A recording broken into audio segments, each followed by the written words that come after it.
Hello mga Lods, tuloy ulit tayo. So last na lang ito na padagdag unawa sa Jeremiah chapter 14 verse 3. Kung mayroon man ay marami yan mga Lods, pero yung mga specific lang para maunawaan natin.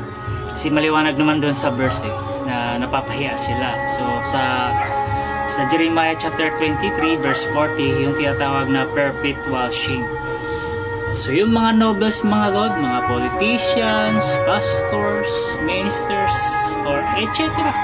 around the world, with positions and without positions, ordinary, professionals, basta meron silang access sa mga high power ng human thoughts. Like say for example, yung hackers, sabi nating technicians, magaling, lahat ng info ng laptop mo, informations, confidential files, and videos, they are able to open, especially cell phone. No? We are not free. We are all prisoners inside the prisons.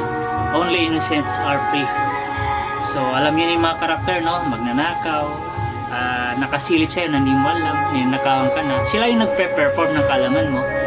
Pero napapahiya kasi marami din nakatingin sa kanila. Tinginan lang yan, Lods. Kung nakatingin sila ng sikreto, marami din nakatingin sa kanila. Kaya walang sumusuporta kasi magnanakaw.